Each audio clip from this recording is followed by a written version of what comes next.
Welcome, everyone. My name is Marina Pullen, and I'm your host for the podcast, What Would You Do Differently?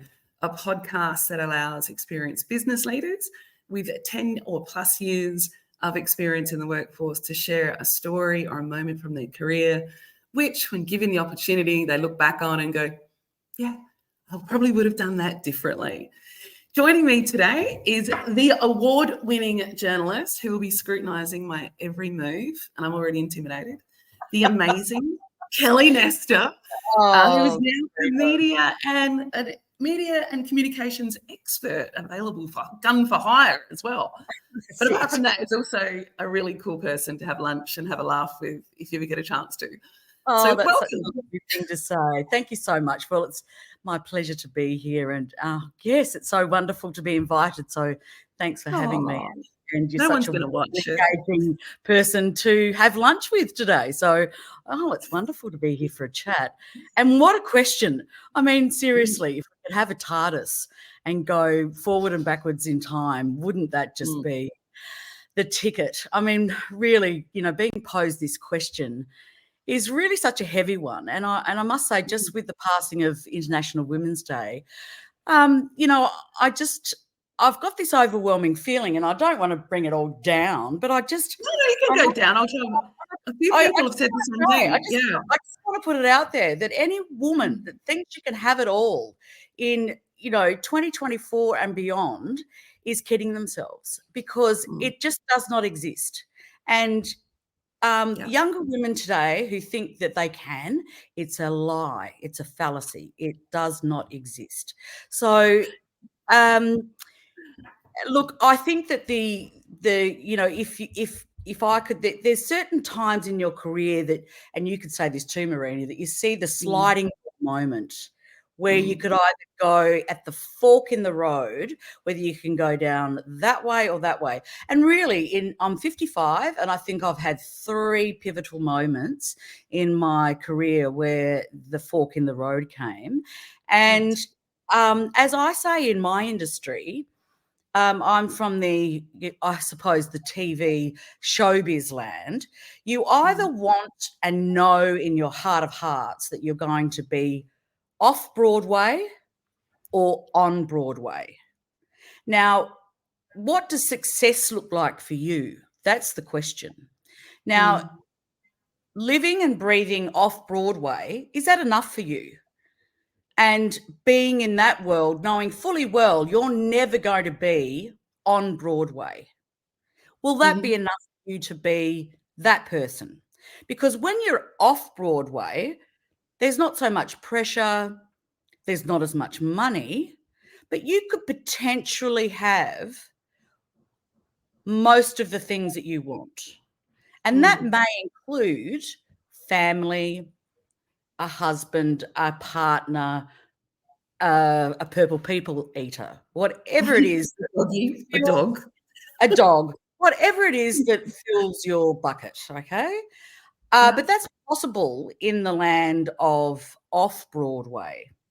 But in your heart of hearts, if you are over here, in off-Broadway, and cannot look at yourself in the mirror, knowing fully well that you never tried to go on Broadway, then that sucks, right? Then that really sucks. And on Broadway, you can't have it all, because it's a focus that requires something else. And it requires a tenacity, something that sometimes we don't like about ourselves. There are others that it becomes this, there's games and there's things that are really not nice that you don't see in the off-Broadway world, but you have to become really attuned to survive in the on-Broadway and be successful on Broadway to keep going, to survive on Broadway and be, I suppose, a veteran there. But the thing that is interesting about this analogy is that for people who may be listening to this podcast in Adelaide, I'm sorry to say this, and this is the hard truth from somebody that's been all over the world and working, Yeah. is that it's not, this is off Broadway, people here. We are Yeah. off Broadway. Now, as much as people can talk about AUKUS, the space industry, if you're an entrepreneur, if you're from the Shaheen family, or you're from Thomas Foods, or you're from, you know, the Sweat empire, that may be different for you if you're an entrepreneur.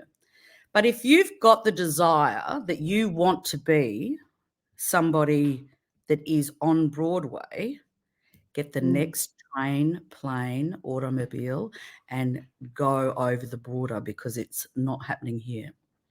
Yeah. I love this analogy. I actually felt a bit emotional as you're talking, which is quite funny for me. Because I get emotional about anything. But this analogy of often on Broadway is so important, like to be able to, accept, go off Broadway. I love that. Have the family, have the mortgage, but don't stress yourself out or fool yourself that you're on Broadway. No. But and I think, this is amazing. and I think that the way in which we sort of kid ourselves here in Adelaide, I was listening to, there was something about Eddie Maguire finally giving us a little pat on the back the other day, saying, isn't Adelaide such a lovely place to go these days? Very passionate. Yeah.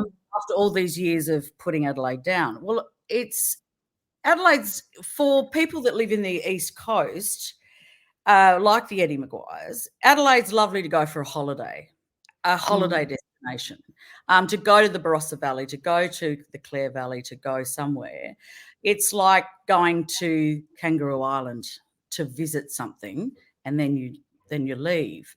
Or what you've got to decide, I think, is that what I said from the outset was, what does success look like for you? So throw it back at me.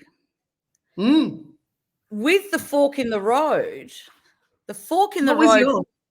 What was your fork? Yeah. Fork in the road for me was coming back to Adelaide, invited on the death of Kevin Crease to be the anchor for Channel 9, which I thought was the biggest honour to be given, to host and anchor the 6 o'clock news for Channel 9, which was an incredible honour. And I'd watched this, this legend of TV, this veteran, and the first person on South Australian television, Kevin Crease. And so I've watched him have this incredible life, watching him grow old on TV, thinking that could be me. So they've allowed him to start and then die on TV. So the next person will be allowed to die on TV. That's a reasonable expectation. What I was thinking there. But there's one thing that I don't have between my legs. So that was the reason I'm not still there today. So it's really the fork in the road was actually coming back. That was the fork, because I was living and working in Sydney and working on Sky News, having a wow of a time, really fulfilled, incredibly challenged in a role that I was working on a national program. And look, Sky's gone in a very different way nowadays. I don't know whether I would have stayed, but who knows? You're in the cut and thrust of national news. So look, things would have changed for me, but the choice in coming back to Adelaide wasn't for necessarily the role. I made the choice wholly and solely on my biological clock, and it was to have children, because I knew that in Sydney I was never going to get that opportunity, because I looked left, I looked right, I saw Sandra Sully, childless. I looked right, and there was Tracy Grimshaw, childless. And all around me were women that I knew that if they'd made the decision to stay in their jobs, they couldn't have a family. And you got to Mm, remember, at my generation, that mm, to be at the top of your game, women just mm, did not have children. They either, mm, and then you've got the Prime Minister, who's also making a decision at the time, Julia Gillard, that, it was about, she'd made a conscious choice that it was about her career. Now, yeah. I'm not dissing women that decide not to have children. I'm just No, saying no. I'm just saying that it is a choice, and I'm just Mm, saying that you can't have it all. yeah, Right? You yeah. can't. It does not I, exist. I remember someone said to me once, women need, like, maybe not now, but certainly our generation can do anything. They can do anything, but they can't have it all. And I was like, oh, that should be a t-shirt or something. I wish someone had told me that when I was flogging myself, running between like exec meetings and picking up kids, like I wish it's just been a little bit more clear of the consequences of some of this stuff. Because you just think you can have it all, but you can do anything, but you can't have it all. Yeah. No. But I suppose, nowadays, now that I'm, I suppose, more mellow and I do, post Mellow is not a word. on this podcast, would I give up the chances to be, at the inauguration of Barack Obama? Would I give up meeting, President Mandela? Would I give up, being there at the death of Princess Diana in the UK? Would I give up all these amazing opportunities that I've had in my life, which is just, Mm, and as I said to you, I pinch myself and I think, was that actually me? I feel like I've watched a movie. But because there was the other fork in the road was actually leaving Adelaide in the first place. Because if mm, I had not, I would have stayed and I would have remained the ABC newsreader on the 7 o'clock mm. news, and quite possibly I would still be doing that job to this Yeah. day, something that I would really love to be doing now. But Yeah. Yeah. how do I colour in the in-between part? And that would be with children and a family, and you'd colour it in, but you'd have to be Mm. happy in your heart that you gave up all these other things. So are you saying, because you're definitely an on Broadway type of gal, like Well, that was your trajectory, and I then think you that's then what I'm went, yeah, I think that's what I'm mm, saying. I'm saying, mm, could I have given it up? Because there yeah, was an opportunity not to go. There was an mm, opportunity to stay. Um, but of course I saw the bright, shiny lights and I was off like a flash. yeah, yeah, But I had that opportunity in the very beginning not to go. yeah. So they're the two forks, really, the two major forks that I So would what say would, career-wise. so if you had your time again, of that choice to go to the big shiny lights, would you have done it? What would you have done differently? Uh, I think because I'm making the choice around probably the partner I had at the time. I Mm, lament, I lament the partnership, the loss of that, and what could have been. It's more around the whole package, and yeah, do you know what I mean? It's about that yeah, like the whole. sacrifice. You've got to It's about, sacrifice something. yeah, Yeah. because now I find myself as a single mother doing it tough, with a dog and two teenage boys, and it's hard, and I think, and I look around me and there's hardly anyone like me at 55 doing this. They're Mm, partnered, they're familied, and there's extended family, there's help everywhere. So that could have been me. So that's what I'm saying. mm, Be careful in your choices. Be really mm, careful about what success looks like for you. Because if mm, success looks like the family in the picture on top of the mantelpiece, then on Broadway isn't for you.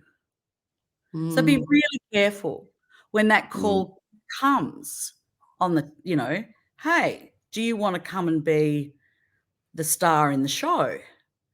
Be Yeah. careful. Is that what you really want? Mm. Because big cost at the end of it, really, because it Yeah. And it it doesn't always, it doesn't, it just doesn't always come with the whole package. It doesn't. Yeah. But I think a lot of people fool themselves that they can have it all. And I think one thing you said about on Broadway is it's such a different game. The politics, the the competition, the aggression, all of that. Because that's what it is. You're in the fast lane. It's like go, go, go type of thing. Yeah. And you don't get mentored or, sort of help. No, People don't go, no, because it's all. yeah, they don't go there. And then you suddenly find yourself in there, particularly if you have come from a provincial town like Adelaide, and you suddenly go, what the hell? Yes. And you're completely savaged. And sabotaged often. Yeah. Often. And made to look because you just don't know. a hokey from the dokey, or whatever it is. It's just and it's coming at you from every which way. So yeah. I know this is your chance, chap. I think you've got for you, you're on Broadway. You've made a family choice to go off Broadway.